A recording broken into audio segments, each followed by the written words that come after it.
You had a deadline yesterday, and you spent 3 hours watching videos about productivity instead.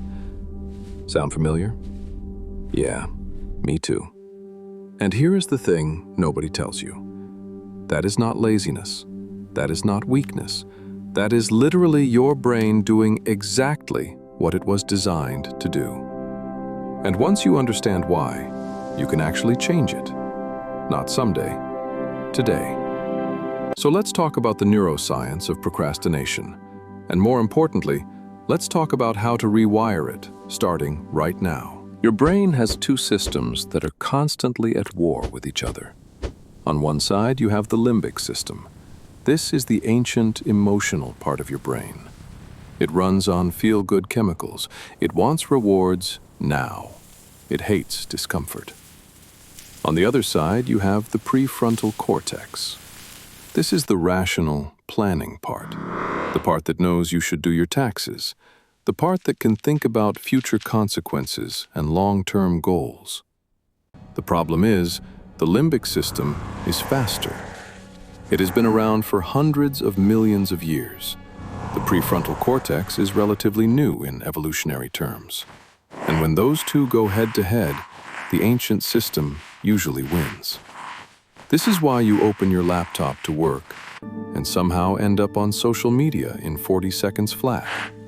That is not you failing. That is just evolution doing its thing in the wrong context. But here is where it gets really interesting. A study from the University of Calgary found that people who procrastinate have a larger amygdala. The amygdala is part of your limbic system. It is responsible for emotional responses, especially fear and threat detection. People who procrastinate also have weaker connections between the amygdala and the brain regions that control action and decision-making. So, procrastination is not about time management. It is about emotion management. You are not avoiding the task. You are avoiding the feeling the task gives you. Think about that for a second. The dread of starting, the anxiety about doing it wrong, the overwhelm of not knowing where to begin, the quiet fear that if you try and fail, it means something bad about you. Your brain registers all of those feelings as a threat. And what does the brain do with threats? It runs.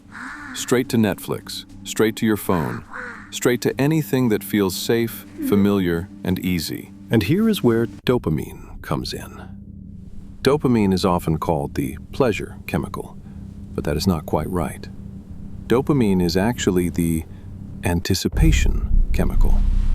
It fires when you expect a reward, not necessarily when you get one. So when your phone buzzes, your brain floods with dopamine in anticipation of something interesting. When you open YouTube, dopamine spikes before you even press play.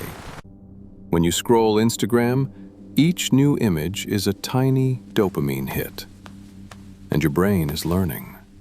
These little hits rewire your neural pathways over time. They create what neuroscientists call a habit loop. Cue, craving, routine, reward.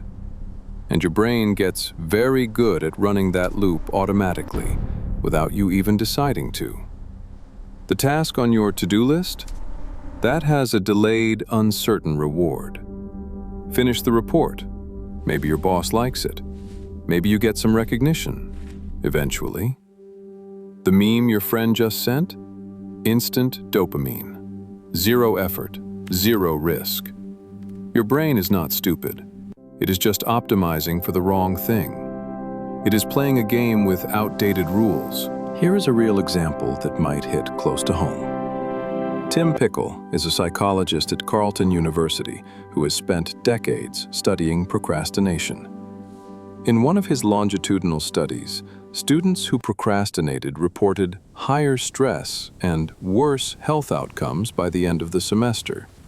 Not just worse grades, worse physical health. More colds, more infections, more visits to the health center. Because chronic avoidance keeps your cortisol levels elevated.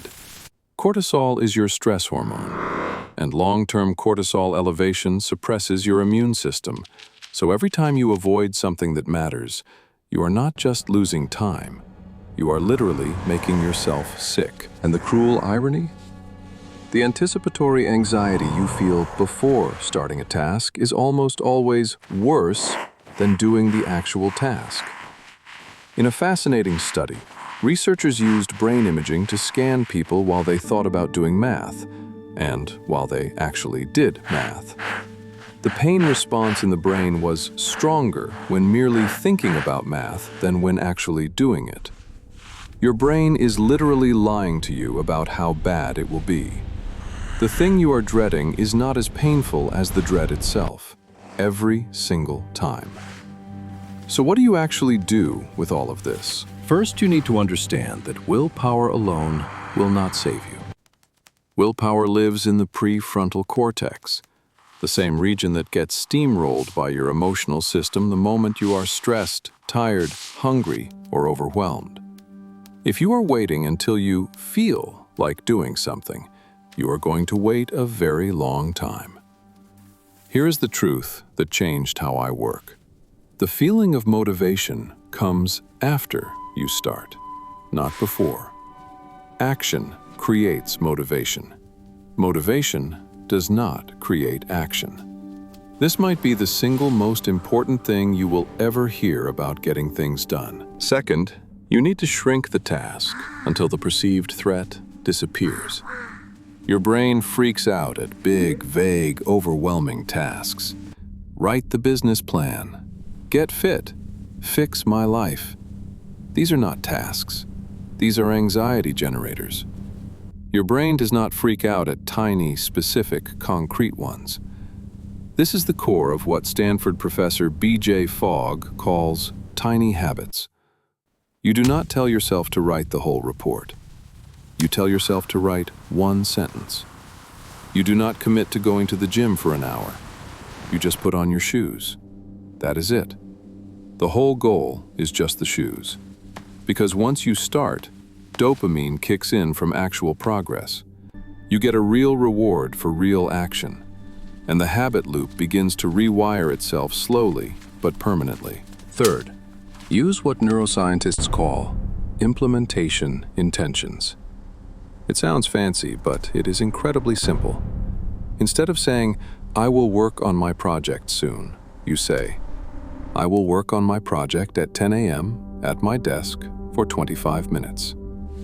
A landmark study by Peter Gollwitzer at NYU found that people who used this specific format were 2 to 3 times more likely to actually follow through on their goals compared to people who just set vague intentions.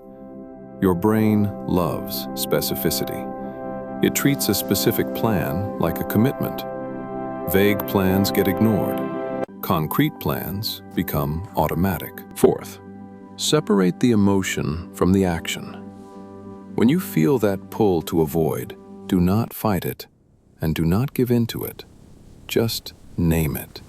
Say it out loud or silently in your head. I am feeling anxious about this. I am feeling like I might fail. I am feeling like it is too hard.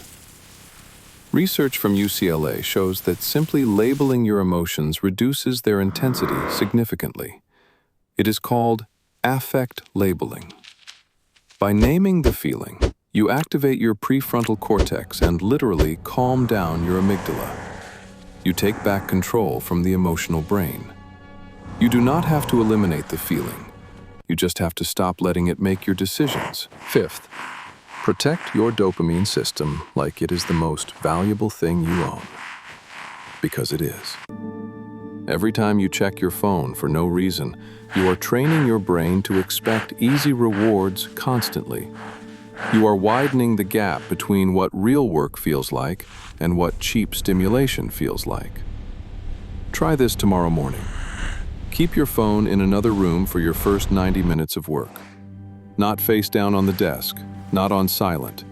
Another room.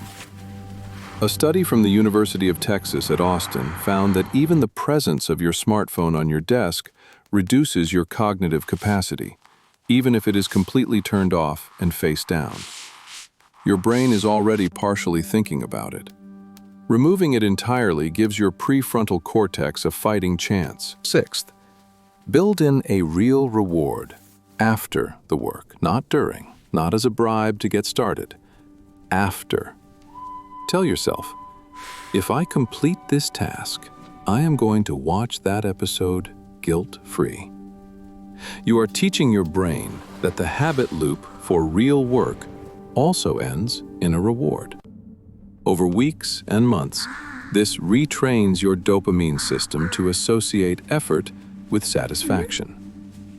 Here is the single most important thing I want you to take away from everything you just heard. Start before you are ready. Set a timer for 5 minutes. Tell yourself you only have to work for 5 minutes and then you can stop if you want. You will almost never stop at 5 minutes, because starting is the hardest part. Once the action begins, your brain catches up. The anxiety fades, the momentum builds, the motivation shows up after the first sentence, after the first step, every single time. This works because you are bypassing the threat response. 5 minutes is not threatening. 5 minutes is nothing. And then all of a sudden it is 45 minutes and you are actually getting somewhere. You are not broken. Your brain is not broken.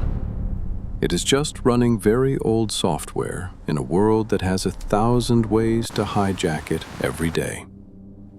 But now you understand the mechanism. You know about the limbic system and the prefrontal cortex. You know about dopamine and anticipation. You know about the amygdala and emotional threat response. You know that the dread is always worse than the task. And knowing the mechanism is the first step to changing it. Start the timer right now. 5 minutes. That is all. You have got this.